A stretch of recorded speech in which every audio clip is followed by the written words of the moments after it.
broadcasting live from an undisclosed location in the universe. Welcome to Iggy Garcia Live, the show where metaphysics, holistic living, motivation, and inspiration come together to empower your mind, body, and soul. We will dive deep into the realms of metaphysical wisdom, exploring the fascinating connections between mind and matter. Get ready to ignite your inner spark and embrace a journey of self-discovery. So, sit back, relax, and enjoy the ride.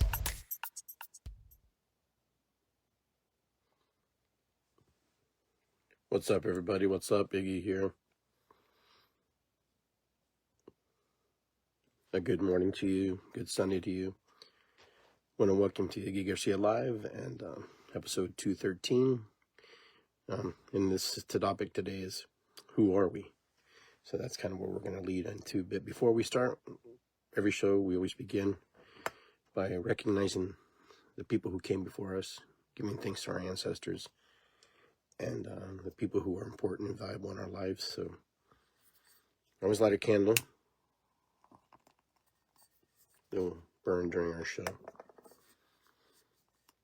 And just ask Great Spirit, or whatever you connect to, God, or whatever you call your source energy, to guide you and to lead you with the proper words, the proper feelings and emotions that you need to share, and that the message is heard properly and heard however it needs to be heard. Thank you, ancestors, and deep, deep prayers to my brother and sister Olivia and Gabriel for their loss. Their mother passed away. I light this candle for you and for many who have lost their lives here recently, and those of you who are battling diseases, feelings, emotions. I light this candle as well. I hold you in space. I hold you in ceremony. I hold you in reverence and remembrance. And those of you who are fighting the battle, just keep going. Just keep fighting. Think about all the positive and good things that will help you and lead you on your way. All right, so we're going to light a little Palo Santo, kind of set the vibe a little bit.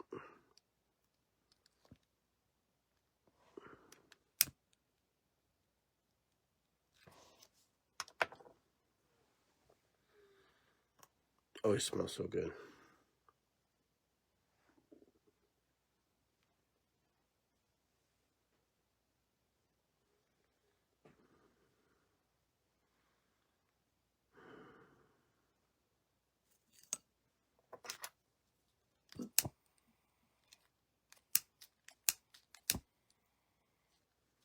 All right.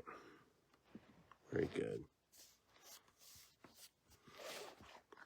So how you guys doing? It's been a while. I haven't seen everybody. Everybody's been doing their thing. I've been doing my thing and getting ready for the holidays like everybody else. We had a jump circle last night over at Andrew's house. I want to give thanks to my friend Lisa and her husband for holding that space for us and allow us to drum.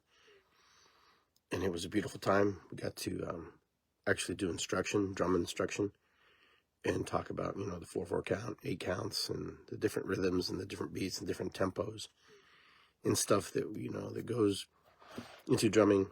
Of course, yesterday there was some other drum things that were going on as well that maybe I would have liked to gone to, but also, you have to do kind of your message and got to do your work. So it's one of those things that just, sometimes it works out, sometimes it doesn't.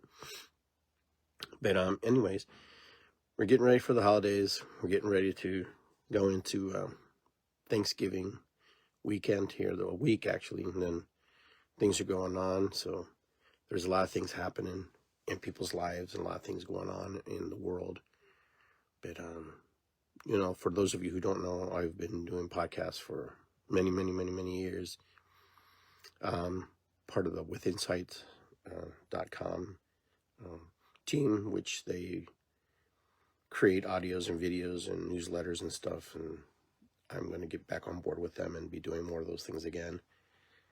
But I'm just been doing my own show for several years and doing interviews and things like that, and I've been really busy. I've been like hibernating in the sense that I've been working on the aspects of myself and little pieces and parts of myself. So I actually wrote a book, and it's probably going to be in reverse here in this video, but this is called The Shaman's Path for Beginners. This is a book that I wrote.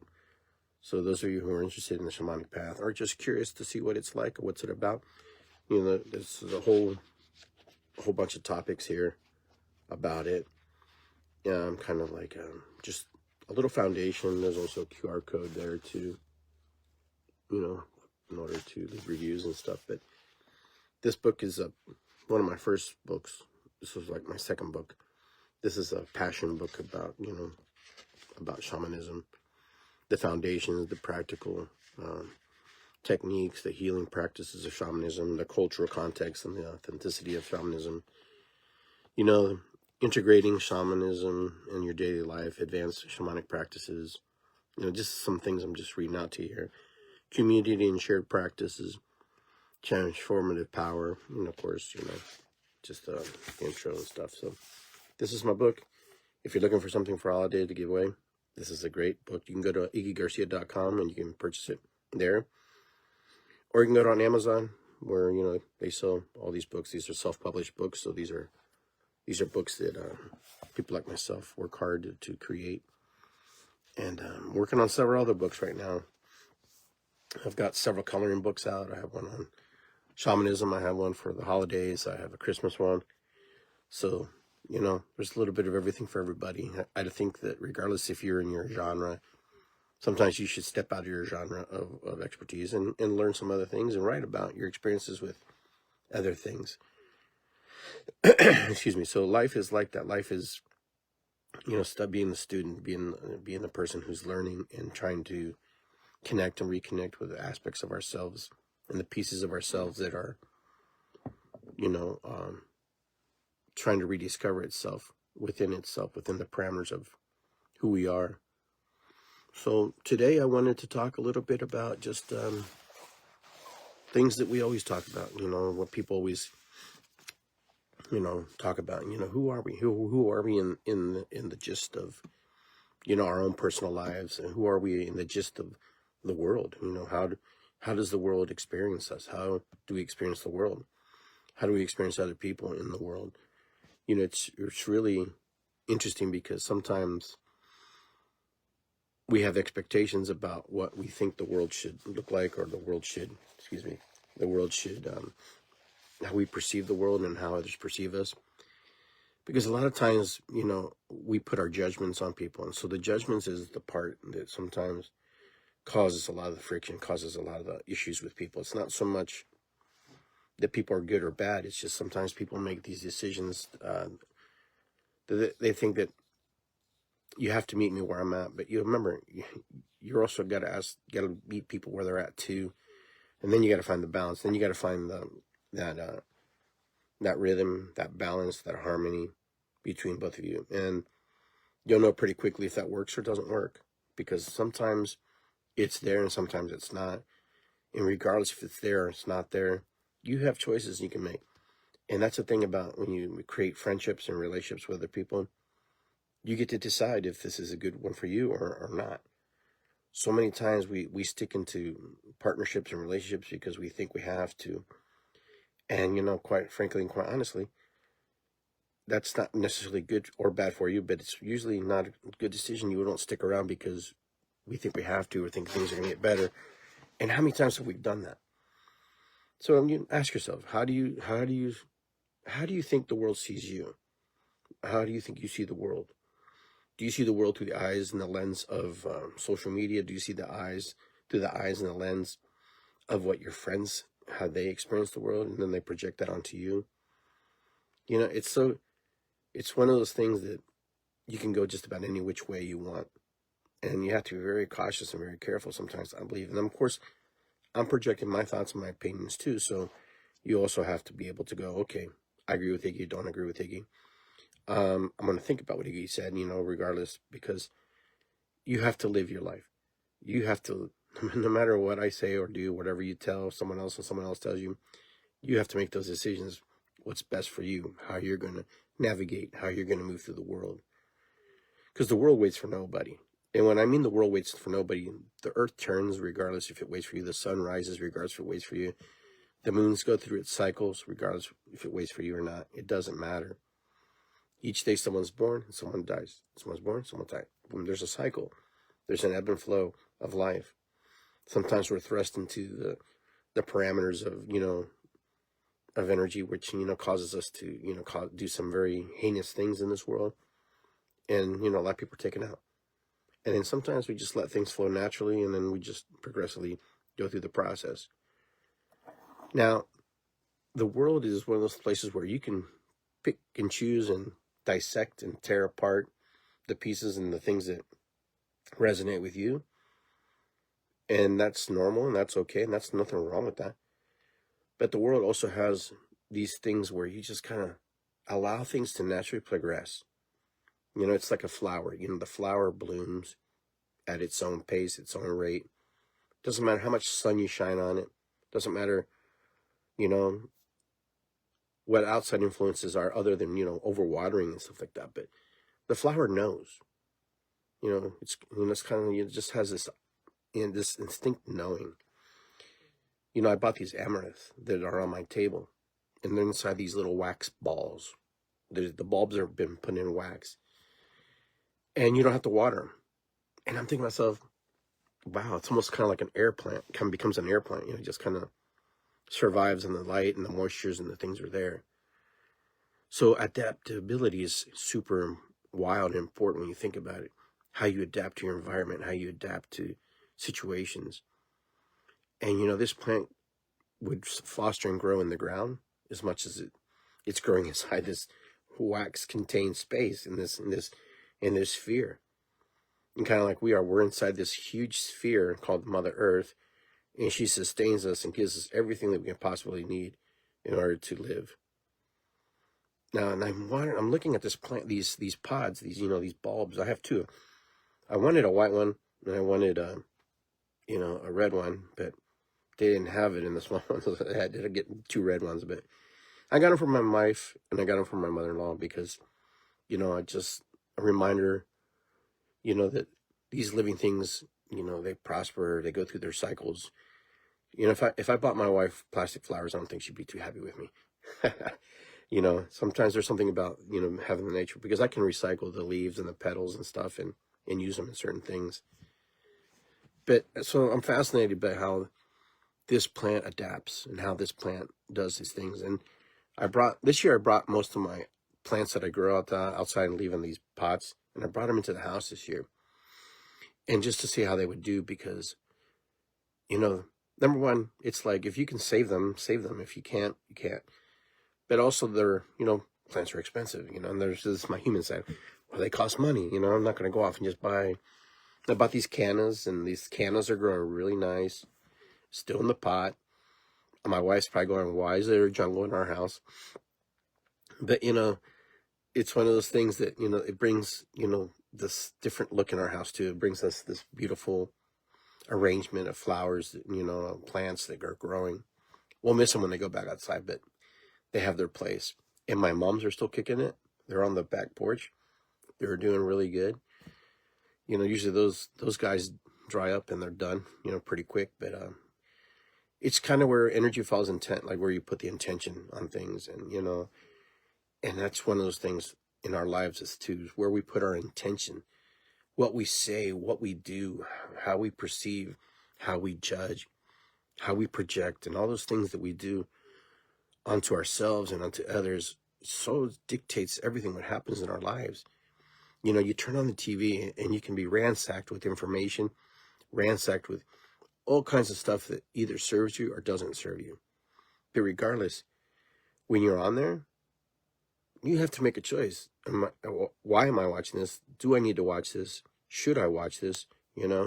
What's the purpose of watching this? Why do I want to be inundated with this? Because I'll tell you, no matter how much you're inundated and how much, things happen to us, it does affect us, okay? Because it affects a friend, it affects another person, and something happens, something goes on. But in the same token, it doesn't affect you. Unless you're dependent on the system, unless you're dependent on, what is in front of you, it's going to affect you in different ways. And so when I turn on the news, I do watch it sometimes because I like to stay informed to the degree where I can disseminate what's important, what's valuable, versus like what they're spoon feeding me. Because some of it's ridiculous. We watch it, you're just like, wow, that's kind of, yeah, okay. And usually you're pretty right when you think about that. There's just so much right now, so much pressure and so much, divisiveness right now in the world where they're just causing separation and different things like that. But, I went back and I thought about all those things, and I thought about what's going on in the world. That's always happened. It's just to a higher degree than usual. Let's just put it that way. And so what I'm noticing is just how people respond and react to these things, and why it's triggering them, and what's going on, what's happening. But I notice that people get triggered and bothered by things that remind them of their own personal lives, their own bullies, their own people who hurt them. And so it's a huge reminder. So when we look at things and we're going, wow, why is this bothering me so much? No one ever asked that. Why is this really triggering me? Because it's the moral ground, because you're morally superior, or you're morally feel like, oh, okay, well, I would never do that. Okay, that's fine. You would never do that. But there's things that you do that also affect other people who would never do what you do. So just because it doesn't resonate with you doesn't mean that it doesn't resonate with somebody else. As humans, sometimes we're quick to judge. I'm quick to judge sometimes on what happens, the situations in front of me. And, some people look at me and they ask me, go, Iggy, so doesn't any of this bother you? I'm sure it bothers me at some level. But, as I progress in my age and as I get older, I also understand it doesn't last forever. Like it lingers for a moment. It's like if you cut yourself, the initial pain is there, you have the wound to show. But eventually something happens, something miraculously happens. That wound starts to shut itself, close itself up, and it starts to heal. The body takes over. You don't have to think about it. It just naturally does it. It knows who it is. The body knows exactly what to do. Our job as the source energy of our body, for example, really has to know what to feed the body, what to give the body. And when I mean food, I'm not talking about food. I'm talking about, energy, the ideas, the thoughts, the belief systems, and everything to our body, because everything's affected by those outside sources and the things that we hold close to our heart. If you stay in the rhythm of, that everything's out to get you, well, you're going to get more out to get you. You're going to get more things. And so that's one of those things you have to really think about. So I'm going to be doing a class on the medicine wheel. Like, this is my medicine wheel, just an example, just to give you. Okay. So I'm actually working with my Master Tao. And Master Tao is going to be working on a 15 by 15 chart. And we're going to be working together with Jeremy and Kristen. We're going to be working on teaching others. So there'll be classes coming up, and there'll be some sessions for those of you who are interested in these sessions, where we break down the components of the body and we work on the, genetic miasms of our ancestors and in the relationship to mother, father, mother, mother to father, and just the crisscrossing of how these energies flow through us. How important who we are is not always the answer, is not what you see in front of you. We're a compilation of many, many, many playlists in time. So sometimes you go like, I don't know how I feel this way. I'm not sure, because there's ancestral energies that flow through us. And these ancestral energies are, left there for us to heal. Our ancestors leave us a message, boom, through our body, through our spirit, through our soul, and through, the physical attributes of our body, why we are affected. Because we're them, they're the us. We're all the part and piece and parts of everybody who came before us. And I've talked about this in many other shows, but you're talking about thousands and thousands of people that came before you to create the exact version of who you are today, the exact version of who I'm supposed to be today, and my siblings. And if that doesn't excite you, I don't know what to tell you, because you know what? When you think about it, you're a freaking miracle. We're all miracles.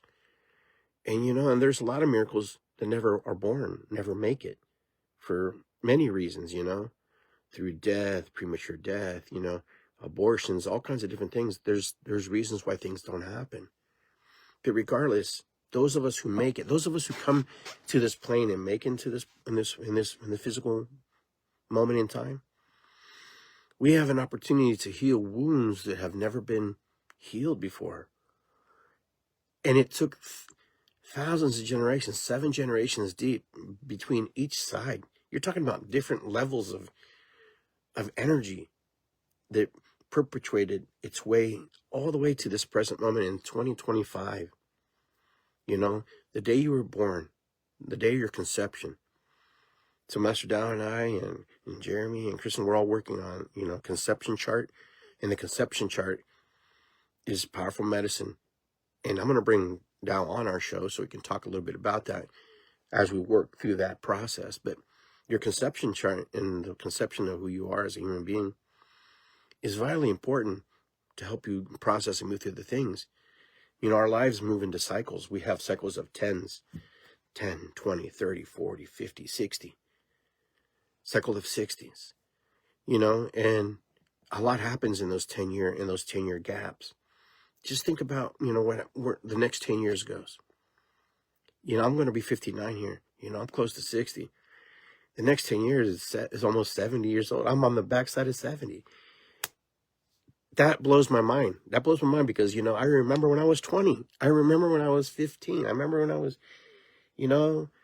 having my first kids. And then all of a sudden, boom, we're in the cycle. We're the elders. We're the cycle.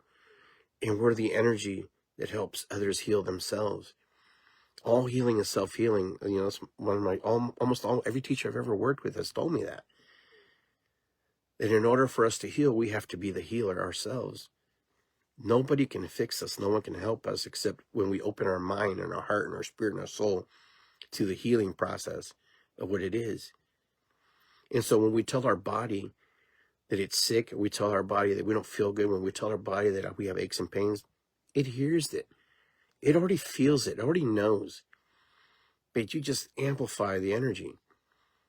Like Jeremy and my friend Jeremy, we sit at the kitchen table every morning. We should record everything we talk about because it's pretty powerful stuff. But I don't know if it would be the same if we started turning on the camera, right? Because then what? Observers change the observation in the context of what the flow is. But anyhow, we have so much power and so much control on what happens to us. But we have to be re-empowered because we've been disempowered to believe that we're not. Those of you who, follow the teachings of Christ believe that, you can do what I do, right? God said that. You can do things bigger and better than me. But a lot of people don't believe that. How can I be a God? How can I do?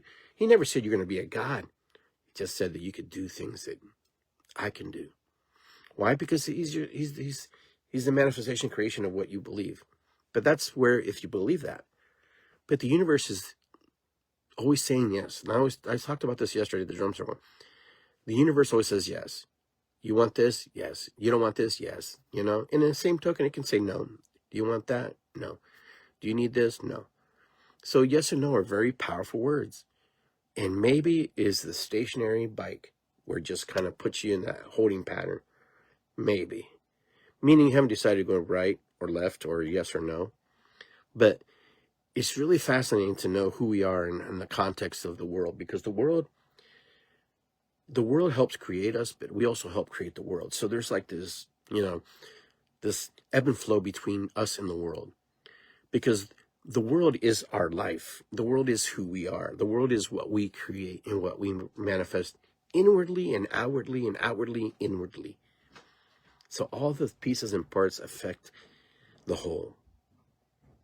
But the whole is not just me. The whole is the whole world, the whole place. If there was 10 people who were positive and the one person negative, that one person can come into the space and change all the 10 people who are positive into a negative state of mind. Why? Because they create the environment. They create, the feeling, the emotions. Because we're a chemical being. We're a spiritual being. We're a being that's affected by, the energies and the thoughts and the patterns. Because our spoken word is not only a thing we use. We also use,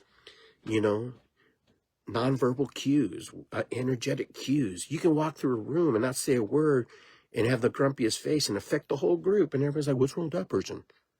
What's up their butt? How many times have you seen that? Things like that. And then in that moment, it's not so much that they were trying to change the energy. It's more like they're in their own thought and their own process. But it triggered you because, you know what? It brought back a memory about when somebody or something affected you. And, so I don't live through life trying to cognitively, say, well, I don't want to mess people's lives up. But I know personally that if I am in a good state of frame of mind, number one, it creates a barrier and protection for me personally, so I don't have to be bombarded by the energies of the world, because there's a lot of people who are really hurt. And the sad part, what hurts me sometimes, is to know that a lot of these people will never heal because they're not open to the process of understanding the healing. Number two, they don't even know that they can heal. They don't know that it's available to them. They just know it's there, but sometimes they don't care. Sometimes they do care, but they don't know how to get started. That's why, for folks like myself and people who live in my life, who are in my world and I'm connected to, we have similar patterns, similar ideas, similar beliefs. We want to raise the vibration. People are like, what's raising the vibration? Well, what's the vibration? How I vibrate dictates. The law of vibration is very powerful. If you are in a positive mood, you're generally going to attract positive things into your life. If you're in a pissy mood, you're going to not be very much liked or very much, encompassed or embraced. There'll always be that one person like, oh, do you need a hug? And you're like, no. As human beings, sometimes we have to understand that, sometimes people don't want to be touched. Sometimes people just want to be heard. Some people want to they just want to be themselves. They just want to be pissed off. And that's okay. And if you want to be pissed off and you're angry and you're frustrated and you need to be there, enjoy it. But understand and know that sometimes when you're in those energies, you're kind of alone sometimes. And when you're alone, it causes a lot of thoughts and feelings and emotions in your body. Now, I'm not saying you have to be positive every freaking moment. What do they call it? Positive toxicity. It's like, I never heard you could be over positive, which is kind of crazy. But anyhow, that's just me, because I don't know what that stands. When we start to buy into all these terms, these ideologies and these belief systems that other people have, you have people who say, oh, you're a narcissist. People throw that word around like it's like bubble gum and chewing gum. Oh, yeah, they're a narcissist. Well, it takes a narcissist to know a narcissist, right? So it takes an angry person to know when someone's angry. It takes a happy person to know when somebody's happy. It takes to know when somebody is doing you wrong because you've done other people wrong. So you have these things that go into our lives and people trying to, connect with. And sometimes when we connect to other people, the connection's not there. The connection's not there. And that's okay, because we're not supposed to connect with everybody. We're supposed to meet people in that moment. You bow, you move on, you move forward, or you just walk on by. We are one, as most of you believe in that system, but we are one of the many. So we are the piece and the part of the whole. Meaning is we're supposed to experience what we're supposed to experience in our present, in our particular moment, in our particular space. Just because I'm one and you're one, we're all part of the one, it doesn't mean that we have to have the same exact experience, because we never will. It's impossible. Because Creator is experiencing us through all these little pieces and parts. Because Creator created us in order to experience all these things. Drum circles, feelings, emotions, cancers, feelings, loss, death, violence. And so you ask yourself, who are we? And then you ask yourself, who's creator? Who's the creation? The creation is a manifestation, the creation of all the things that is or was or ever will be, right? If you resonate with that kind of energy. But a lot of people, get all hung up that things have to be a certain way. And that's okay. They can be that way if it centers and grounds you. So no matter how I feel, no matter how you feel, no matter how we resonate, how we navigate doesn't always work out for other people. You can never be anybody else. You should never be anybody else. You can never be anybody else. My favorite thing is when people say, oh, but you never walked in my shoes. Well, number one, they don't fit, and I don't like the style shoe you wear anyhow. So that's the best way to handle that. You can't walk in anybody's shoes. You can only have empathy and compassion that this person's going through something, that this person's feeling some type of, disconnect or feelings and emotions of remorse or anger or frustration about their personal life. If we're going to compare apples to apples, or apples to oranges and bananas to, pineapples, there's a big discrepancy between them. Do they all nourish you? Do they all feed you? Sure, of course they do. They all give you substance. They all give you some kind of connective, something that benefits us. But not everybody likes pineapples. Not everybody eats bananas. Not everybody likes apples. Not everybody likes oranges. But there's somebody like me who likes all that stuff, So life is really fun. Life's fun because you get all these people who, they're in their own thought, in their own mind, their own processes. They think that they have to champion that. They have to come out and say, oh, you're wrong and you're wrong and you're right and you're right. It doesn't matter if you're right or wrong. If that's what your goal is, to be right and be correct, okay. The only person you're impressing is yourself. Because in that slight moment, everybody's like, oh, yeah, they're right. And then next thing you know, they're off doing their own thing again. And do they remember what happened 10 years ago, 5 years ago? No. You can't even remember what happened 5 minutes ago. When I do my shamanic work, when I do my practice, and when I do my medicine work, I always give people tasks, the people who especially want to learn and do what I do. Because it's not hard. It's not easy. It's connecting with yourself and understanding that, you're just part of the tool. You're not necessarily healing anybody because you're healing yourself through the process of working with others. There is an aspect of healing and touch and where you actually do help move energy. Yes, because we become the hollow bone. But there's one thing that I do, and it's probably the most easiest thing to do, but it's the most complicated thing to do. And there's two things that I do. I said one, but I said two. First of all is listening. If you listen and you attentively listen with compassion and an open heart and understanding that this person wants to change their life, because they wouldn't be in your room, they wouldn't be on your table, they wouldn't be in your space, they wouldn't be around you. And when they're reaching out, I've worked with so many clients where I never got them on the table, never had to, because I just listened.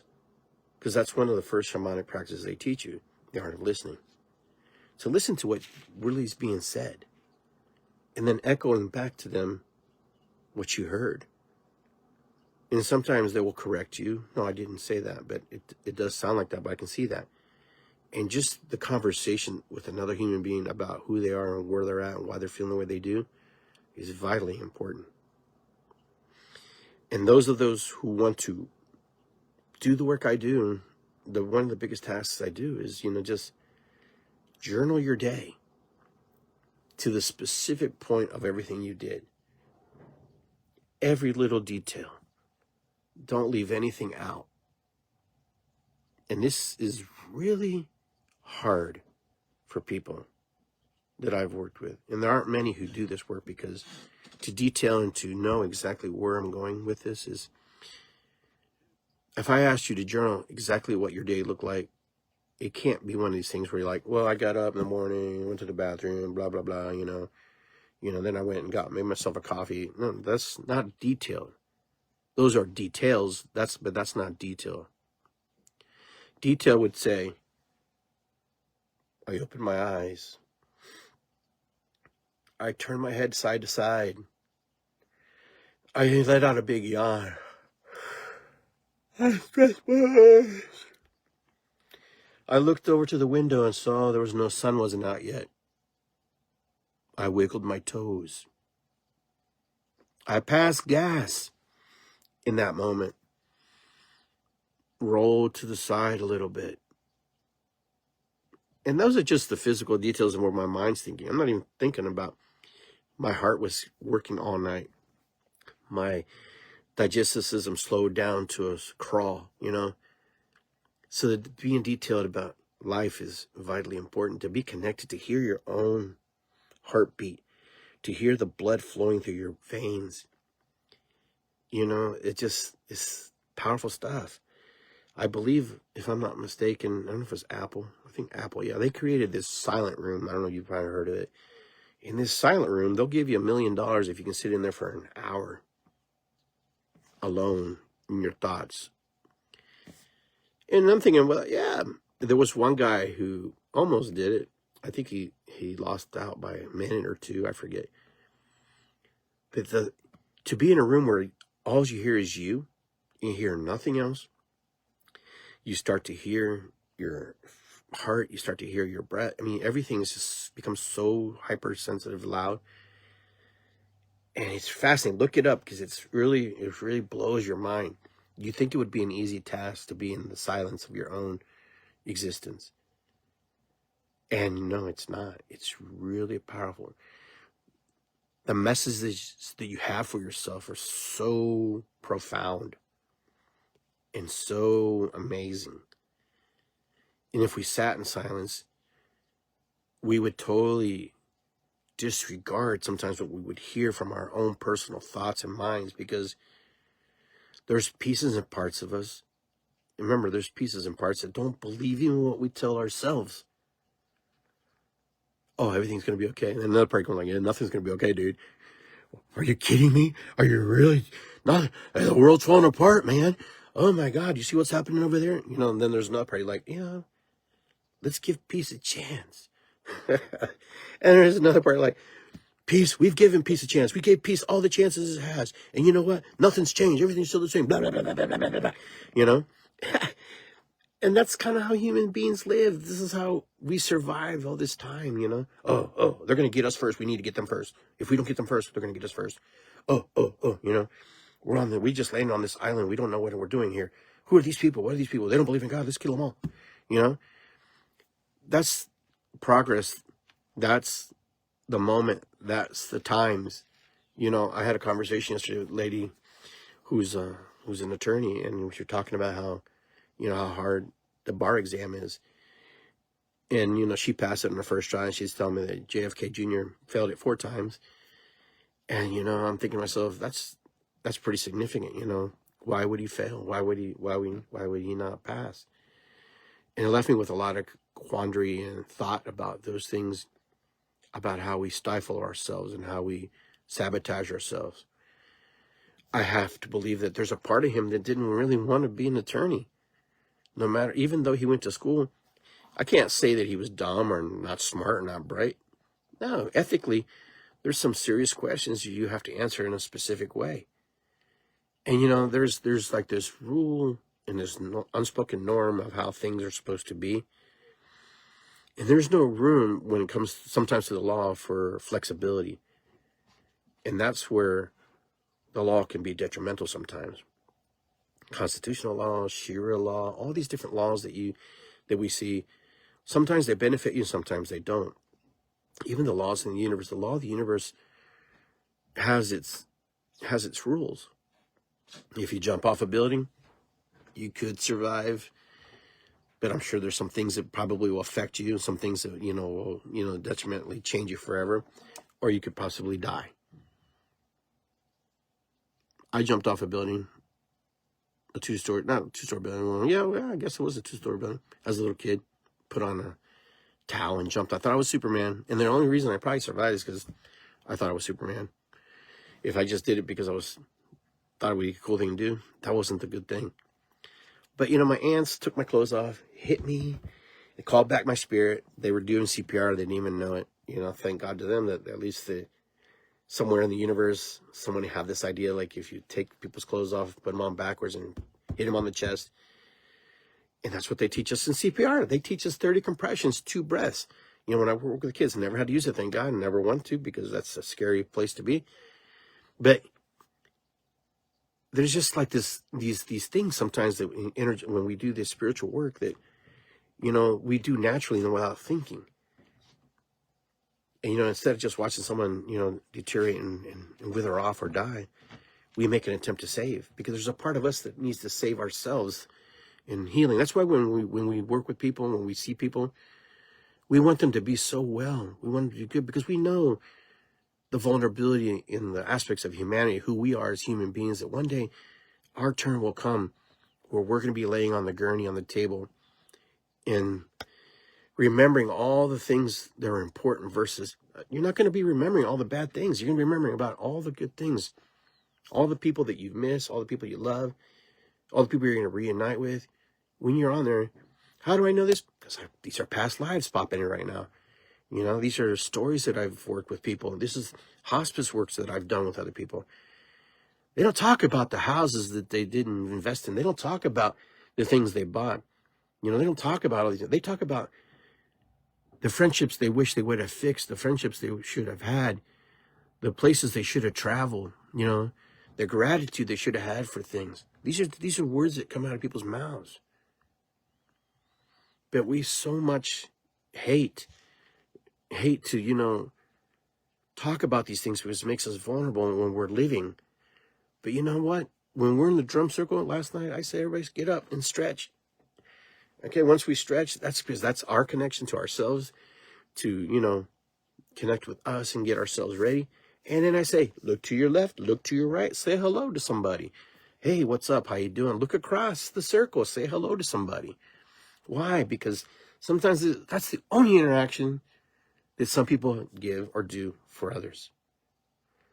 Why? Because they're afraid. Number 2, no one's ever taught them.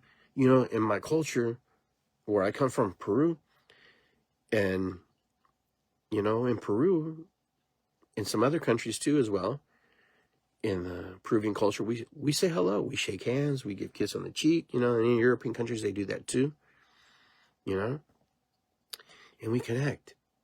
You know, I'm American from South America. I'm Peruvian American. You know, I'm from Peru, America, right? So I'm not Hispanic. I'm not Latino. I'm indigenous. I'm the offshoot of somebody else's, you know, beliefs. But I'm not that. I am from Peru. Who are we? Who you are? I'm Peruvian, who's a naturalized citizen in this country now. I'm part of an ancestral lineages of people who did the work that I do. I'm not Latino. I'm not Latinx. I'm not Hispanic. You know, I'm none of that stuff. That's somebody else's creation and putting their energy onto things, into group of people who completely, honestly, have their own cultures, their own belief system, their own language, their own dialects, their own, you know, slang, and their own way of speaking their version of Spanish. To call Mexicans Peruvians and all these other Latino countries, you know, we call them all Latino countries, the same because we speak Spanish. That's just the language, man. But Mexicans are Mexicans, Peruvians are Peruvians, like United States of America people are United States of America people, okay? You just call yourselves Americans because it's easier to say than United States of America people, okay? But this whole continent, Canada, Mexico, Central America, South America, we are all Americans. Who are we? That's who we are. That's what we put our label ourselves. You know, when we start putting people into these categories, when you group people into these conglomerates, that's where the racist feelings and thoughts come into, because then you see us all exactly the same. You acknowledge us all exactly the same. We treated all exactly the same. It's like saying everybody's African, right? Africa is a continent, not a country. But yet, there are people who group people and just conglomerate everybody. The Middle East. Oh, yeah, Middle Eastern. Okay, yeah, you're from the Middle East, but they're from a country. They're from a region. And when we start breaking off those barriers, we start peeling away those labels, because for some reason humans love to label stuff. I don't know why, because they feel if they don't have a label, they're not part of something. We have all the gender labels and all these different things, and it works for some and doesn't work for others. And why? That's each individual thought. Because when you start to put things in categories that aren't relatable to, then people can't associate to. Like, I don't associate to being Latino or Hispanic, which I have both influences, right? From the Spain and from Portugal and from all that reasons. But damn it, I'm a native Peruvian. That's where I come from. That's where I was born. That's where my soil is. That's where my bacterium comes from. That's where my roots are. But I'm here in the United States of America now, embraced, indoctrinated to some degree into the ways of life here. I try to keep my culture alive and share it through my drumming, share it through my medicine work, and through, different types of ceremonies that I do. That way it's never forgotten. And America, like I said in the past, it's a big salad bowl. My friend Ronnie, I love when he told me this. America's a big salad bowl. We're not a melting pot. If you want people to melt in, then you're creating Latinoism. You're creating, this thing. I don't even know what you call it in the United States. If you start to melt everybody together, you're trying to create this new verse of humans or verse of identity. But in a salad bowl, you are the lettuce. You can be the tomato. You can be the cucumber. You can be all garnished and dressed in with the types of dressings. And then we're all mixed together. But yet we're still keeping our identity, but landlocked within that bowl, landlocked within those ideas and those ideologies of those things that we've created. So we're a salad bowl more than we are a melting pot.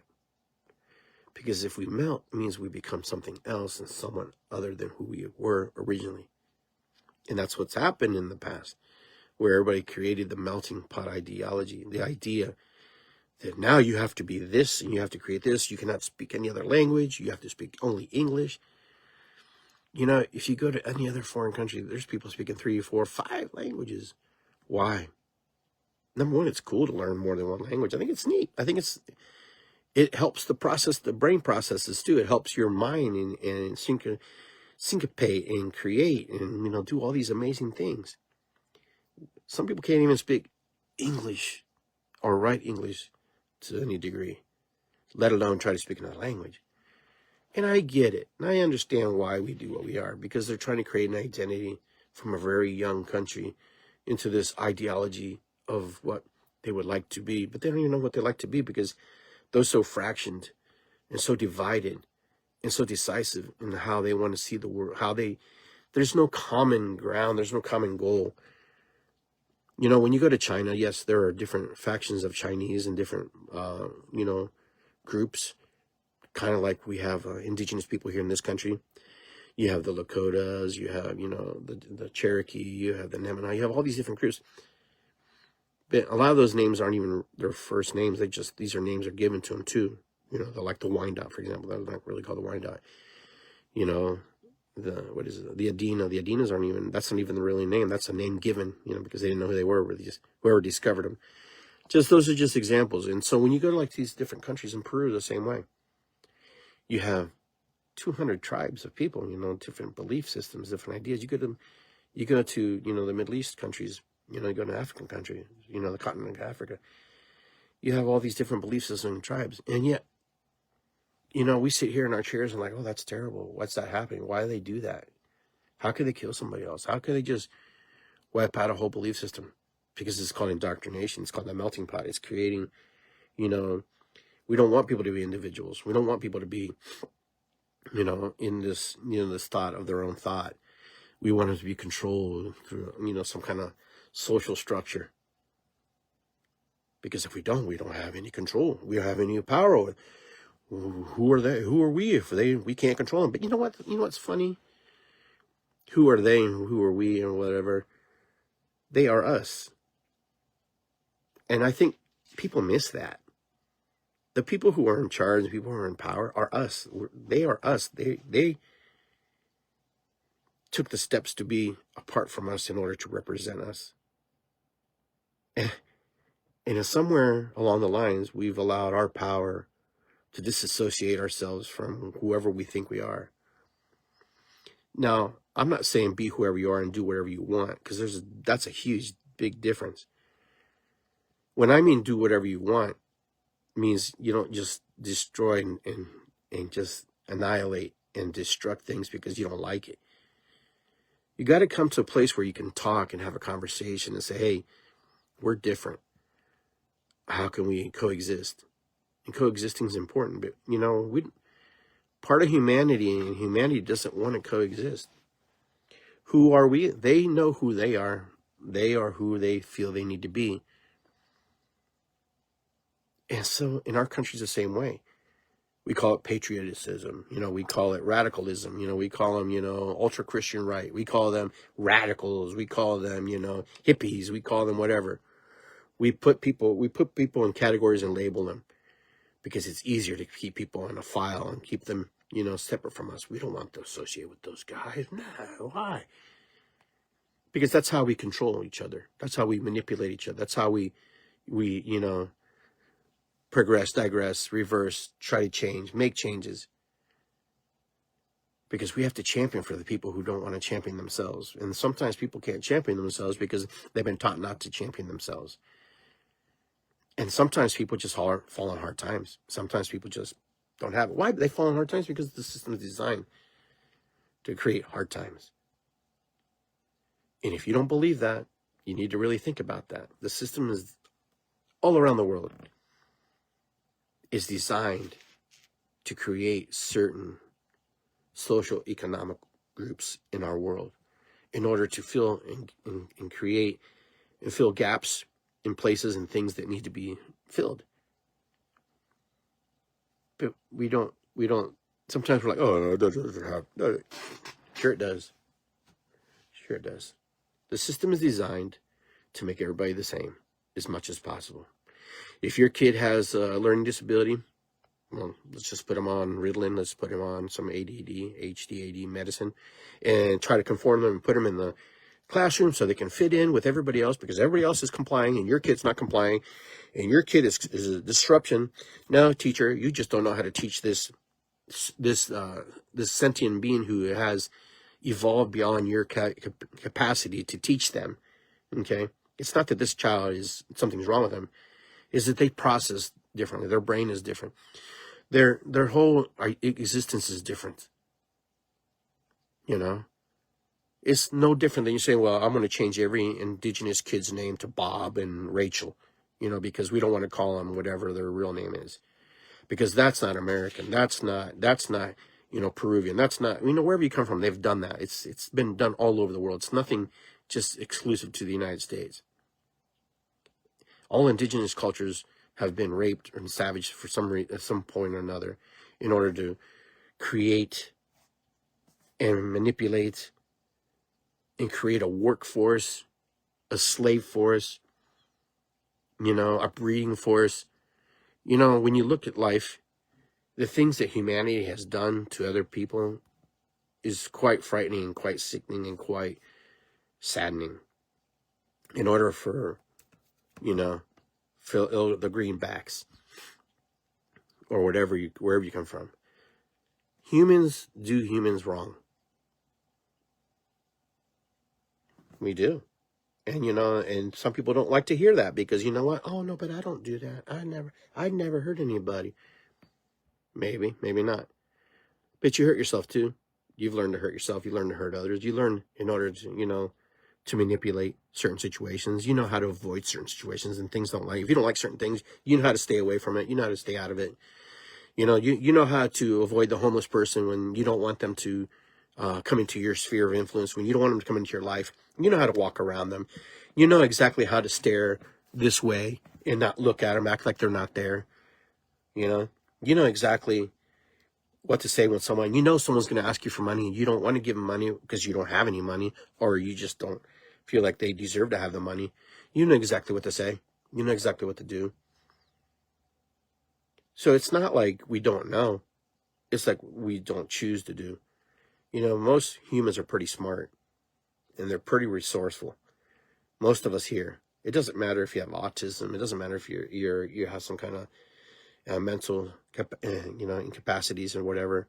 We know how to navigate certain rivers and waters, or you wouldn't be as far as you are in the world.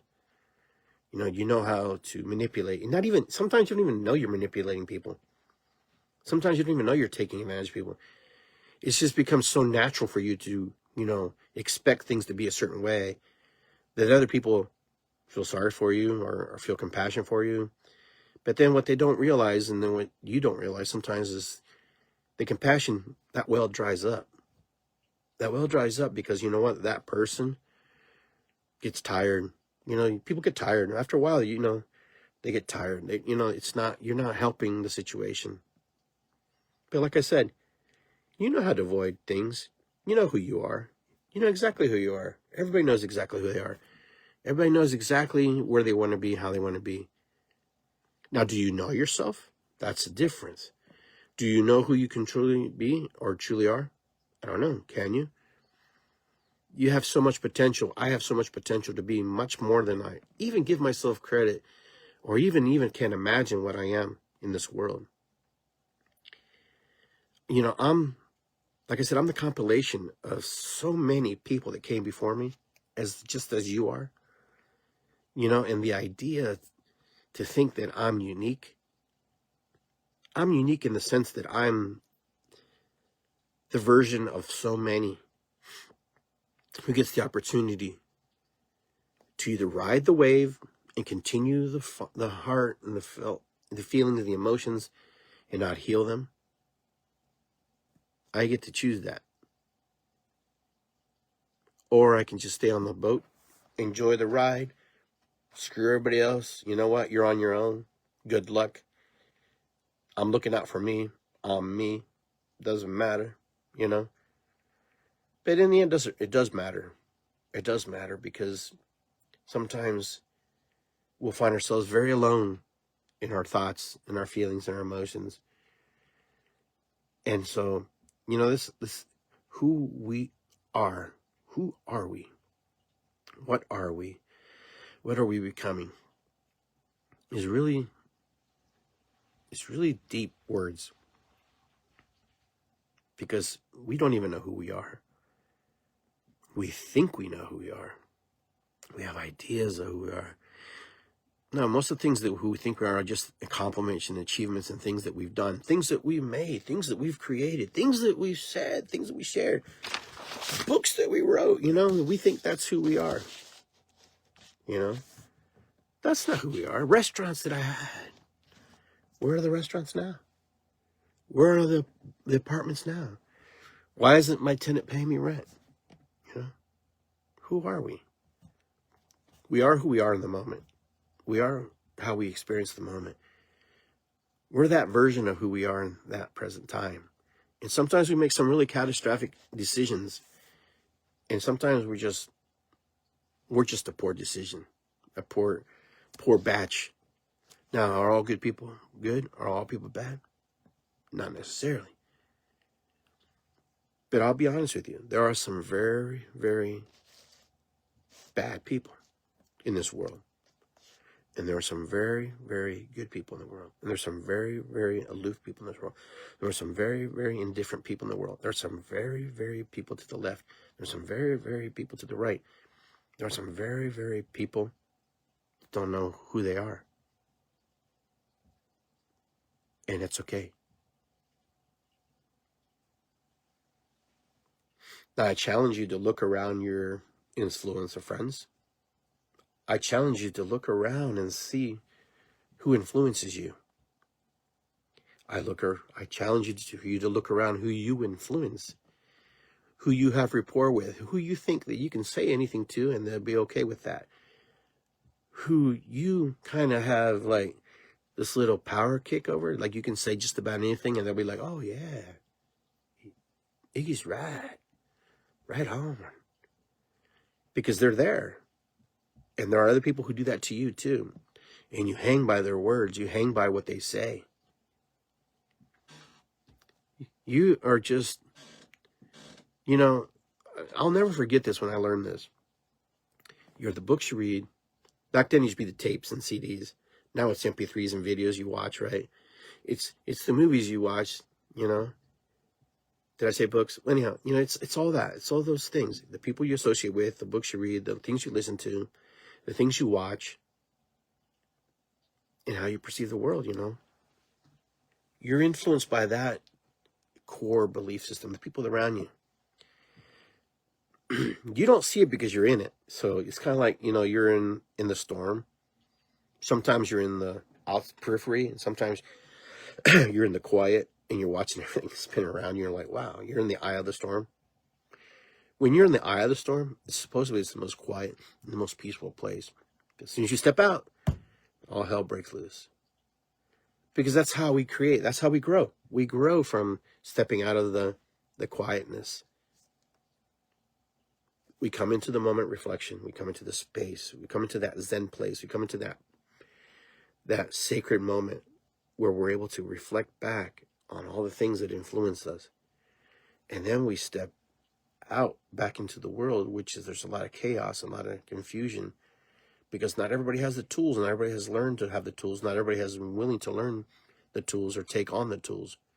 But it's all there. It's all there. Who you are is a journey that you will have for the rest of your life. Who you think you are is going to be a journey for the rest of your life. What you think you are is a whole journey for the rest of your life. What you become in that moment or in the future is a journey that's going to happen for the rest of your life. Why? Because you never arrive to this destination of being something. You arrive to ports of the journey to continue the journey where you've, shed off certain things that no longer serve you, ideas that no longer serve you. And you've embraced new faculties and new ideas and new beliefs and new, indoctrinations to carry on to the next journey. Because you know what? Sometimes the knowledge and the belief systems that we have to take us to the next journey don't allow us to go on to the next boat or whatever you want to call it, on the next, rhythm. Because we're still stuck in this pattern.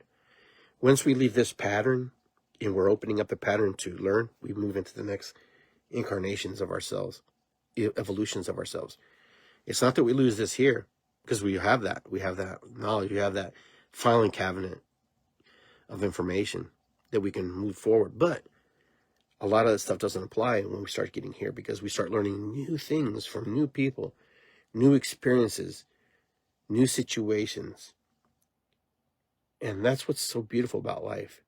Even though as human beings, we don't live very long compared to other, existence like trees and rocks and the earth, whatever. If we live to 80 to 100, that's like a miracle in our society.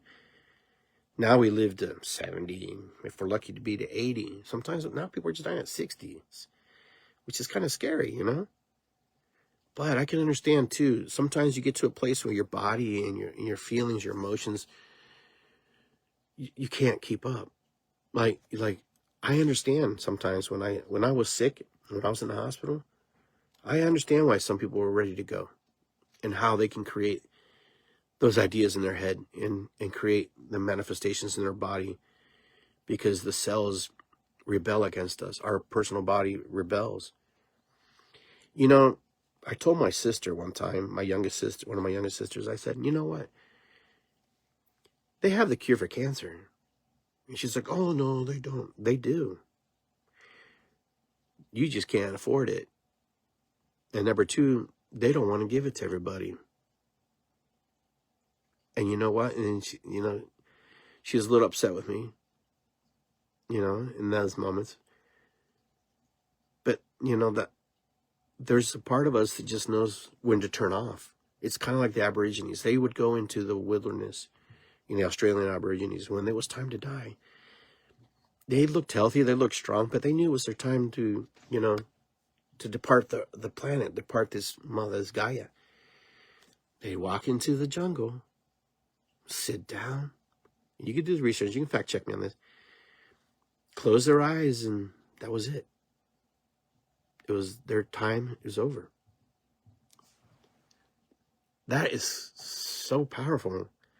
And the connection that you can have with Mother Earth, and to know your circadian rhythm, your biological rhythm, your harmony of yourself, and to know that it's your time. But in Western society, if you knew when you were going to die, that would be so fearful. You would be so afraid. You would do everything in your power not to. But you still would have your end date. So a great teacher of mine taught me one time, we're born and we die. And so those are our true destinies, birth and death. But how we experience our destiny in the middle, that's up to us. How we want to experience it, and the experiences we gain from the experience.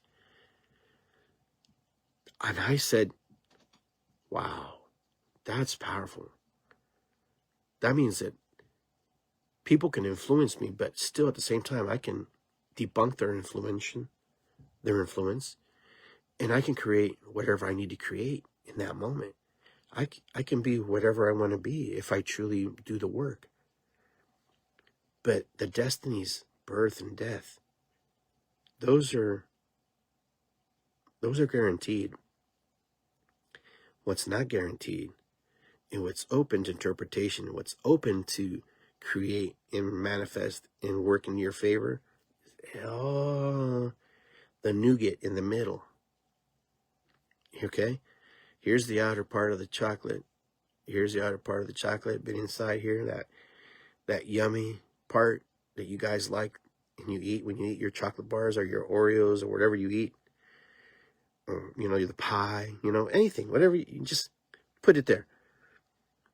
All that in here, that's the fun stuff. That's the stuff that we get to decide and dictate to some degree. And then we come to this point where we say our final goodbyes in this particular existence of who we are. And when we say goodbye, it's remembering not so much where we came from, because we don't really think much about how we were born. We always think about the things we wish we had done, the things we would have been. If I had more time, I would have done this, or I would have hugged this, or hugged her, or him, or her, or had more kids, or adopted kids, or not had any kids at all. Depending where your mindset is. But in the middle, it's yours. Who are you? You are whoever you want to be. You are whoever you want to create and recreate, manifest, emulate. That's up to you. Nobody can do that for you. I can't tell my wife. I can't tell my kids. They have to experience that. But everything in the middle between birth and death is yours. That's your destiny. Your destiny is what you want to create and recreate and remanifest. Because you know what? Sometimes people put us in their own visions and their own quests, and we follow, and then sometimes we outgrow those visions and quests, and we move forward. And you know what? We get to the point where we depart, get ready to depart, going into the next, because I do believe there's another existence. I don't know what it looks like or what it feels like, but I know it's there because I can feel it. I can sense it. It's there because the humans know, we know that sometimes we don't want to go there because, it means we're immortal and we're mortal at the same time. Our immortal part is all the things we do here and everything that we remember and all the things that people will think about us. The mortal part is we know that we're going to die, that we know that we're going to transition into the next existence, the next realm. And it's not so much that we're afraid, it's so much that what we didn't accomplish, or what we accomplished and what we did and what we didn't do here in the middle between point A and point B. So however you want to look at the world, however you want to see the world, is going to be your reality. If you think someone's bad, you're probably right. If you think someone's good, you could be right, you could be wrong. If you think the world is a beautiful place, That I'd have to agree with. It's really up to whatever you want to create and manifest. So we are great manifestors, and we create everything from good to bad. And every thought, there's nothing new under the universe and under the sun. The ideas that we project outwardly, somebody else will grab and create because you're not willing to do the work and not willing to do it. But sometimes we're just the guys that buy the seeds and, lay them on the counter. And then another person comes by and goes, I found me some seeds, gonna open up the package. And then the seeds are on the ground, or the seeds are in the soil. And they're like, we're not growing, because certain seeds don't grow that way. Then another person comes and goes, well, I have a little shovel. Let me come in there and help you. And they spread it out. And then they get the watering can. And they pour the water in there. And then the patience, if you have patience. And life is about patience and waiting and understanding that not every seed that we plant is going to grow. Not every seed that we put out there is going to manifest. But there's going to be a handful of seeds that grow. And when they grow, they grow really fast sometimes. And then sometimes you don't know what to do. And you're like, oh my God, I don't know what to do. This is out of control. And then comes the gardener. There's weeds in my yard. Nothing's really a weed. There's a purpose there. There's a challenge there. But the gardener will come in and goes, this particular plant and this particular plant work together or don't work together if you want to see this plant grow. We have to remove these people or these things out of the container because it's causing us a lot of problems. It's causing us a situation. It's keeping us here. If we remove this particular thing that you call a weed, your plant's going to grow like this, tenfold, because it's not competing with the energetic flow and the nourishment. Just like us, there are people who compete with our energetic flow and nourishment. And they take from us, they tell us, they dictate, they project upon us, and they tell us that we have to be this way and that things are this way. But not everything's for everybody, not everybody. And then you know what? You can have the same seeds growing inside the same pot. And one plant's like this, and one plant's like that. And you're going, how is that possible? They both have the same soil, they all have the same foundation. And this one's not growing. But what you fail to see is that this one's growing, but this one's growing in a different way. This one is growing down. Its roots are strong and powerful. And when those seeds grow, and when it pollinates, and when it flourishes, it has the most strength, and it supports this tree. And they work together in a symbiotic relationship. We're so visual and auditory sometimes that we think that because we don't see, the results in the way we think we need to see them, that something's wrong. No, you have to have discernment. You must be patient. You must be willing to understand that sometimes you have to start over and begin again. And your next garden, your next garden, your next garden. We're just a big garden. We're a big flora. We're full of bacterium. We're Mother Earth. We're a version, a piece of her. We're the clay. We're a little part of her. Every single one of us. It doesn't matter. There's a whole world growing inside of us, inside and out. There's things living on us, things living inside of us. There are alien creatures inside of us. There are things we can't even explain why they do what they do. When you see yourself bigger than what you really think you are, the world becomes a very magical place. It becomes you can't put words to it. But it's like the earth, right? We trust that we're going to trust that the universe does what it does. And the planets spin and the sun rotates and puts off so much, heat and so much rays. The moon does her job. The same with our body. The same with our feelings and our emotions. It does those little things. So guys, who are you is yet to be discovered. It's yet to unfold. It's unfolding every single day. So be grateful, be loving, be understanding that every single day is a brand new chance. Every time you wake up, and I stress this, it's not really me telling you what to do, but it's like, just say thank you. Have gratitude. Irisikwi, which means gratitude in Quechua. You know, you get to breathe again. You get to start again. You get to try again. You get to it's a reset button. It's a moment to say, I get to do things differently. I get to experience life differently if I choose to. And if you're able to have gratitude just for every breath you take, and every leg swing over the bed, and every walk to the bathroom, and not feeling all the aches and pains and knowing they're there, but you know what? And going, I get an opportunity to experience life in a whole different way. Because you don't have to experience the same way. That's the illusion. People think that, they're stuck. They're not stuck. You're not stuck, man. You're stuck in your thoughts, your beliefs, your emotions, and ideologies and ideas and things and the people who are around you. That's what you're stuck in. But anytime you have the free will and the decision to say, I'm moving this way or that way. So be careful how you speak to yourself. Be careful how you talk. Be careful who you talk to. Be careful how you're learning. Be careful what you're reading. Be careful what you're playing. Video games, movies, whatever. It all affects you. Those of you who don't believe that, well, I can't change your mind. You have your ideas about it. I just know I've experienced for myself and people I've worked with that, things do affect us. Who you are is every day. Who you are and whoever you want to be. So with that, I want to say thank you very much, and I hope you guys have a great Thanksgiving.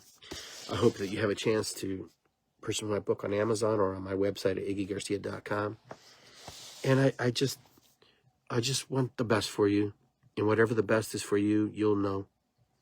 And with that, I just want to say, Irisikwi, it's good to be here. Ho'oponopono motakuyasen.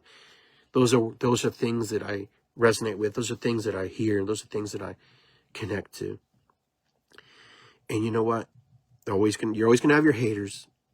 And your haters are just gonna hate because they hate parts of themselves that they can't relate to and resonate with you. And that's okay. Because you're also a hater too. There are things that you don't like about certain things and certain people.